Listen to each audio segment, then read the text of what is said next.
Welcome to our deep dive into Jurassic Park. You're interested in uncovering the differences between Michael Crichton's thrilling novel and Steven Spielberg's iconic film adaptation, and we have the perfect source material to guide us through all the prehistoric twists and turns. It's truly fascinating to explore how a complex and scientifically rich story like Jurassic Park makes the transition from page to screen. Adapting the novel presented a unique challenge in balancing faithfulness to the source material with the demands of a visually captivating cinematic experience. Absolutely. Let's begin with those captivating opening scenes. The book sets a chilling tone by introducing a series of mysterious animal attacks in Costa Rica. Right. This slow-burning suspense where we learn about injured workers and whispers of the word raptor immediately pulls the reader into the world Crichton's building. That's a great point. Building suspense through a series of seemingly unrelated incidents creates a sense of unease foreshadowing the larger threat that lurks beneath the surface. The film takes a more direct approach, kicking off with the intense velociraptor incident during a transport to Island Nublar. This immediately grabs the audience's attention with a display of raw power and danger. It's interesting how both approaches effectively set the stage for what's to come. The book's approach emphasizes the mystery and investigative nature of the story, while the film prioritizes action and visual spectacle right from the start. Now let's talk about the characters. One of the most striking differences is the depth we get in the book, particularly with Dr. Alan Grant. I agree. In the novel, we're given a richer understanding of Grant's background as a paleontologist. His dedication to his work, his groundbreaking research on velociraptors in Montana, and his initial skepticism about Jurassic Park contribute significantly to his character arc. It adds a layer of complexity that the film, with its time constraints, simply can't fully explore. It's also worth noting the difference in Ellie Sattler's characterization. In the book, her expertise as a paleobotanist is given much more prominence, allowing her to contribute meaningfully to the understanding of this prehistoric environment. The film streamlines her role, while the book embraces the depth of her knowledge. And what about John Hammond? In Crichton's novel, he's portrayed as a ruthless businessman driven by profit, willing to cut corners on safety to get the park open. Yes, that's a crucial distinction. The film portrays Hammond with more sympathy, emphasizing his naive idealism and desire to share the wonders of dinosaurs with the world. While profit still motivates him, the film softens his edges, presenting a more multifaceted character. It makes you wonder if Spielberg was deliberately trying to make Hammond more likable for the audience. It certainly makes for an interesting comparison. In both versions, however, it's undeniable that he underestimates the inherent dangers and complexities of the world he's created. And speaking of underestimating danger, the book really highlights the chilling intelligence of the velociraptors. The way Crichton describes them testing fences, strategically working together, even methodically chewing off their radio collars, is genuinely terrifying. That scene where they systematically test the electric fence for weaknesses sends shivers down your spine. It demonstrates a level of problem-solving ability and adaptability that goes beyond simple predatory instinct. The film, while showcasing their deadliness, focuses more on their instinctual nature as hunters. It's a fascinating exploration of different interpretations of animal intelligence. Definitely. The book's portrayal elevates the raptors to a level of threat that feels truly formidable.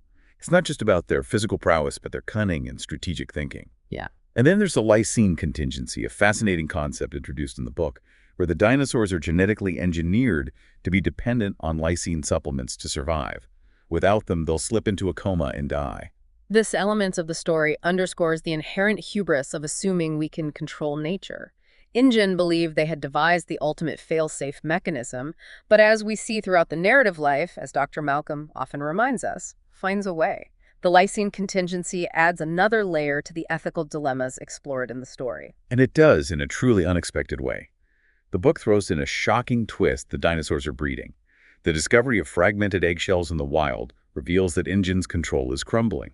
Turns out they use frog DNA to fill gaps in the dinosaur genomes, unintentionally introducing the potential for reproduction in their supposedly all-female population. This plot development is particularly brilliant because it's grounded in real science. Some species of frogs have the remarkable ability to change sex in single-sex environments. It's a detail that highlights Crichton's meticulous research and his ability to weave real-world scientific principles into his fiction. It's a fantastic example of how a seemingly minor detail can have monumental consequences. And speaking of impactful moments, let's discuss the iconic Tyrannosaurus Rex attack. The book masterfully builds suspense, focusing on the poor goat tethered as bait. We even experience the T-Rex's cautious approach from its own perspective, which adds a layer of primal fear. That's a clever narrative technique. By shifting the perspective to the predator, Crichton allows the reader to experience the hunt through the eyes of the T-Rex. This builds an incredible amount of tension, making the eventual attack all the more terrifying.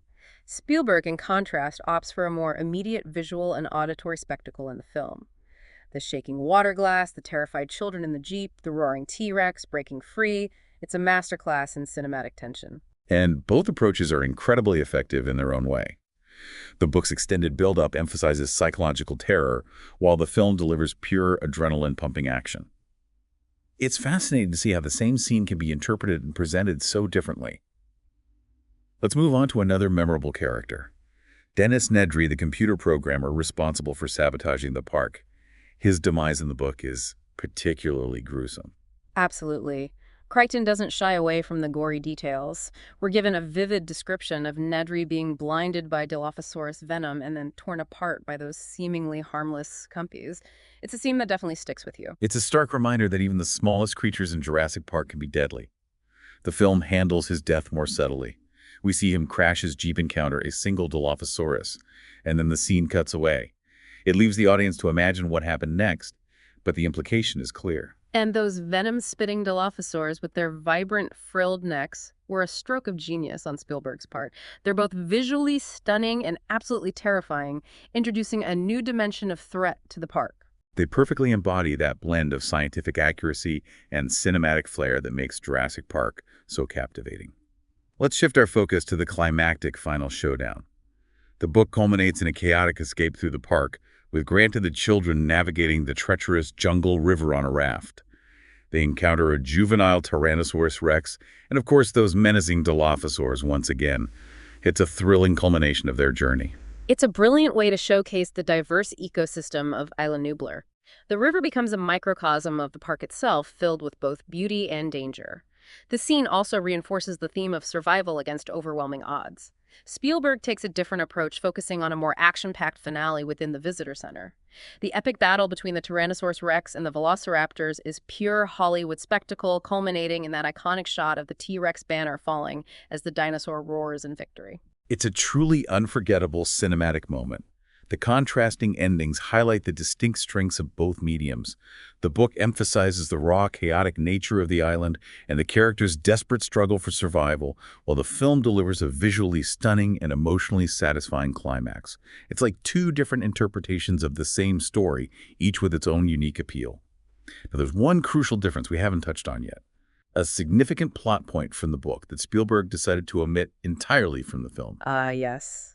The discovery that the dinosaurs are not merely surviving, but thriving in the wilds of Costa Rica. This revelation adds a whole new layer of complexity to the narrative, suggesting that Jurassic Park's impact extends far beyond the confines of the island. This lost ending, as some fans call it, is where we'll pick up in part 2 of our deep dive. This lost ending really adds a fascinating dimension to the story. It's no longer just about the catastrophic failure of Jurassic Park as a contained environment, but rather about the potential for these prehistoric creatures to disrupt the ecological balance of an entire region. It shifts the perspective dramatically. It transforms what was initially a contained disaster movie into a potential global threat scenario. So how does Crichton reveal this bombshell in the book? Well, it unfolds through a final expedition undertaken by Grant and the survivors after their rescue from Isla Nublar. The Costa Rican government, deeply concerned about the possibility of escaped dinosaurs, dispatches a team, including Grant, back to the island to assess the situation and gather evidence. So the return to the island isn't just about cleaning up the mess left behind. It's about investigating the extent of the potential threat and determining if the dinosaurs are establishing themselves beyond the park boundaries. Exactly. And what they uncover is both remarkable and unsettling. They discover nests of velociraptors and other species, not only on the island itself, but also in the dense, secluded rainforests of the mainland. This discovery suggests that the dinosaurs are proving to be remarkably adaptable and resilient, already expanding beyond their intended habitat. It's almost like a silent invasion unfolding in the heart of Costa Rica. But how are they surviving? We discussed earlier that they were genetically engineered to be dependent on lysine supplements. That's the intriguing puzzle that Grant and the accompanying scientists grapple with. Through careful observation and analysis, they eventually discovered that the dinosaurs, particularly the kumpies, have been supplementing their diet with a local plant that happens to be rich in lysine. So they're not just surviving precariously, they're actually thriving in this new environment. This completely changes the stakes and paints a much more complex picture of the situation. It does. This unexpected turn of events raises a whole host of questions about the long-term consequences of Jurassic Park. Crichton leaves us with the unsettling image of these prehistoric creatures gaining a foothold in the modern world, serving as a chilling reminder of the unintended consequences that can arise from our actions. It makes you wonder what would happen next if this scenario were to play out in reality. Would these dinosaur populations eventually spread beyond Costa Rica? Would they adapt to different climates and ecosystems around the globe? The possibilities are both fascinating and daunting. It's a thought-provoking ending that elevates Jurassic Park from a simple story about a failed theme park to a cautionary tale about the limits of human control and the unpredictable nature of life itself. It's fascinating that Spielberg chose to omit this entire subplot from the film. What do you think motivated that decision? Well, while we can only speculate, I believe Spielberg likely wanted to maintain a focus on the immediate drama of the park's collapse and the characters' harrowing fight for survival. The lost ending introduces a level of global uncertainty and long-term ramifications that might have felt too expansive or open-ended for a blockbuster film. That makes sense. Spielberg masterfully crafted a tight, thrilling narrative that resonated deeply with audiences worldwide. However, the absence of the book's ending doesn't diminish its power or significance. It adds a layer of depth and complexity to the Jurassic Park universe, prompting us to consider the broader implications and long-term consequences of what we've witnessed. It's like a hidden coda that encourages deeper reflection on the themes and ideas presented in the story. It's interesting to consider how this lost ending might have influenced subsequent Jurassic Park films. The concept of dinosaurs escaping and establishing populations in the wild is something that has been explored in later installments, particularly in Jurassic World: Fallen Kingdom. It's as if Crichton planted the seeds for a whole franchise that explores anxieties about genetic engineering, ecological disruption, and the blurring of lines between entertainment and scientific hubris. And let's not forget the ethical dilemmas that this lost ending raises. If these dinosaurs are genuinely thriving in the wild, do we have the right to eradicate them? Or do we have a responsibility to find a way to coexist with these creatures that we, through scientific ambition, brought back from extinction? It's a question that sparks a complex debate with no easy answers. On one hand, these dinosaurs are apex predators, potentially posing a threat to humans and disrupting existing ecosystems. On the other hand, they are a product of human actions and have a right to exist however unintended their presence may be. It's a moral quandary with profound implications. It's a testament to Crichton's skill as a writer that he leaves us grappling with these multifaceted issues long after we've finished reading the book. He doesn't provide simple solutions, but rather challenges us to confront the complexities of our relationship with the natural world and the responsibilities that come with scientific advancement. Absolutely. This complexity is what elevates Jurassic Park beyond a mere dinosaur adventure story. It's a story about our interconnectedness with nature, the ethical dimensions of scientific progress, and the unintended consequences that can arise from our actions. And it's a story that continues to resonate deeply today, perhaps even more so than when it was first published. As we navigate the real-world challenges of climate change, genetic engineering, and the preservation of biodiversity, the themes explored in Jurassic Park feel increasingly relevant. Now let's turn our attention to a character whose insights resonate throughout both the book and the film. Ian Malcolm, the brilliant mathematician who serves as a voice of caution amidst the unbridled enthusiasm for Jurassic Park. Ah, yes. Malcolm, a captivating figure who, armed with his understanding of chaos theory, acts as a modern-day Cassandra, warning everyone about the inherent instability of Jurassic Park and the inherent folly of attempting to control such complex systems. He's often perceived as a harbinger of doom, but his insights are incredibly perceptive. His pronouncements like, "life finds a way," and "nature is inherently chaotic," prove to be eerily accurate as the story unfolds. His perspective highlights the limitations of human control when it comes to the forces of nature. What makes Malcolm's character so compelling is that he represents a perspective that's often missing from discussions about scientific progress. He's not inherently anti-science. Rather, he's acutely aware of the potential for unforeseen consequences, especially when we're dealing with systems that we don't fully comprehend. And he's not afraid to challenge the authority figures like John Hammond and Dr. Henry Wu, who are so fixated on their vision that they fail to grasp the bigger picture. His skepticism and willingness to question assumptions provide a valuable counterpoint to the prevailing optimism surrounding Jurassic Park. Precisely. Malcolm consistently points out the flaws in their logic, the gaps in their planning, and the potential for unintended consequences. And tragically, as we see unfolded, his warnings go largely unheeded until it's too late. He embodies the ultimate cautionary tale about the perils of unchecked ambition and the crucial importance of considering the ethical and ecological ramifications of scientific advancements. Malcolm's character serves as a reminder that progress without foresight and careful consideration can have devastating consequences. His role in both the book and the film adds a philosophical depth that elevates the narrative beyond simple entertainment. Before we wrap up this part of our deep dive, I'd like to delve into another aspect of the book that sets it apart from the film adaptation: the portrayal of InGen and the corporate culture that ultimately led to the creation of Jurassic Park. Yes, InGen, the bioengineering company, fueled by profit and an unyielding pursuit of technological advancement. Crichton's depiction of their corporate culture is quite scathing, highlighting the dangers of prioritizing speed and secrecy over safety and ethical considerations.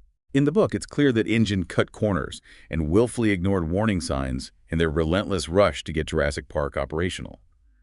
Their obsession with the potential financial gains blinded them to the inherent risks associated with such a groundbreaking endeavor. They fostered a culture of secrecy and compartmentalization, where employees like Dennis Nedry were kept largely in the dark about the true nature of their work and the potential consequences of their actions.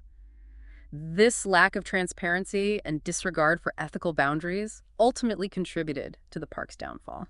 It's as if they created a perfect storm for disaster to strike. The book's portrayal of InGen raises crucial questions about the role of corporate responsibility in scientific advancements. Should companies like InGen be held accountable for the consequences of their actions, especially when those actions involve potentially world-altering technologies? That's a debate that continues to rage on even today, particularly as we grapple with the ethical challenges posed by artificial intelligence, genetic engineering, and other rapidly advancing technologies. Crichton's exploration of these themes in Jurassic Park provides a valuable framework for these ongoing discussions. It's worth noting that this aspect of the story is somewhat downplayed in the film adaptation.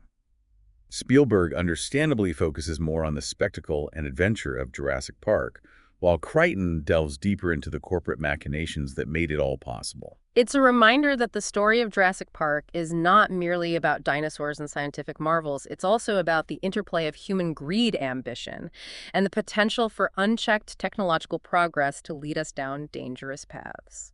These themes make the story feel incredibly relevant, even decades after its initial publication. As we navigate an increasingly complex world shaped by technological advancements, the cautionary message of Jurassic Park continues to resonate. The story serves as a reminder that the pursuit of knowledge and innovation should always be tempered by a sense of responsibility and a deep awareness of the potential consequences, both intended and unintended. As we transition to the final part of our deep dive, we'll explore some of the thrilling action sequences from the book, contrasting them with their cinematic counterparts, and delve into the enduring legacy of Jurassic Park, both as a work of fiction and as a cultural touchstone that continues to captivate audiences worldwide. The theme of scientific responsibility that we see in Jurassic Park is certainly relevant to the real world, especially with the rapid advancements in bioengineering and gene editing we're witnessing today. The story serves as a potent reminder that just because we have the capability to manipulate life doesn't necessarily mean we should. It echoes the age-old adage, just because we can doesn't mean we should. But let's shift gears for a moment and delve into one of the most thrilling sequences in the book that, while absent from the film, showcases Crichton's talent for immersive storytelling. The extended raft ride down the Jungle River. It's like a mini adventure nested within the larger narrative, filled with suspense and unexpected encounters. That's a great point. The river journey is a brilliant way for Crichton to showcase the astonishing diversity of dinosaur life on Isla Nublar. As Grant and the children navigate the treacherous currents, they encounter a wide array of creatures, from the majestic stegosaurs to the menacing dilophosaurs. It's a testament to his meticulous world-building that he can create these self-contained episodes that are just as captivating as the main plot. The way Crichton describes the lush jungle environment, the sounds of the river, and the looming presence of these prehistoric creatures is truly immersive. You feel like you're right there with them, experiencing the wonder and the danger firsthand. And the suspense builds with each bend in the river, as you never know what might be lurking around the next corner. The film, of course, streamlines the narrative and focuses more on the iconic Tyrannosaurus Rex and the velociraptors. I think Spielberg made a wise decision in focusing on the dinosaurs that would have the most visual impact on screen. The raft ride, while exciting in the book, doesn't necessarily advance the main plot in a significant way. However, it speaks to the richness of Crichton's imagination, that he could create these side adventures that are so compelling in their own right. It does make you wonder how that scene might have been adapted for the film. Can you imagine the special effects they could have used to bring those river encounters to life, especially with the advancements in CGI technology we have today? Oh, absolutely. It would have been a visual feast for the audience, but I think Spielberg made the right call in prioritizing the core elements of the story and the human drama that unfolds within the park. He gave us a film that's both thrilling and thought-provoking, and that's a remarkable achievement. Speaking of achievements, both the book and the film managed to capture a sense of wonder and awe that transcends the thrills and the scares. There are moments where you're simply captivated by the majesty of these creatures and the realization that we've been given a glimpse into a world lost to time. There's a powerful sense of wonder that pervades the narrative, especially in those scenes where the characters first encounter the dinosaurs in all their glory. Remember that iconic scene in both the book and the film where Grant and the children see the Brachiosaurus for the first time? It's a moment of pure magic, a breathtaking glimpse into a world we thought we'd never see. It's a reminder that even amidst the chaos and danger, there's a capacity for beauty and amazement. Crichton and Spielberg, each in their own way, managed to convey that feeling so effectively. It taps into that childlike sense of wonder that we all have about dinosaurs, that fascination with these incredible creatures that once roamed our planet. And it speaks to the power of storytelling, whether through words on a page or images on a screen, to transport us to other worlds and evoke such profound emotions. Both the book and the film have left an indelible mark on popular culture, inspiring countless other stories, scientific explorations, and of course, a highly successful film franchise. As we reach the end of our deep dive into Jurassic Park, I'm struck by how much this story in both its forms has to offer. We've uncovered hidden details, debated ethical dilemmas, explored lost endings, and even delved into philosophical musings about humanity's place in the grand scheme of things. The enduring legacy of Jurassic Park, I believe, lies in its ability to confront us with the complex relationship between humanity and the natural world. It serves as a cautionary tale about the dangers of unchecked ambition, the unpredictable nature of life, and the importance of respecting the power of the past. And it's a story that resonates even more strongly today as we grapple with real-world challenges like climate change, genetic engineering, and the preservation of biodiversity. Jurassic Park reminds us that the choices we make today will shape the world of tomorrow, and that scientific progress must be guided by a sense of responsibility and a deep understanding of potential consequences. If we connect this to the bigger picture, Jurassic Park is not just a thrilling adventure about dinosaurs. It's a reflection on our place in the world, a reminder of the delicate balance of nature, and a call to approach scientific advancements with wisdom and humility. So, dear listener, as we conclude our journey through Jurassic Park, I leave you with this final thought. If Jurassic Park were real, would you visit? Would you risk encountering these magnificent and terrifying creatures? It's a question worth pondering, and I encourage you to continue exploring the themes and ideas we've discussed long after our deep dive has ended.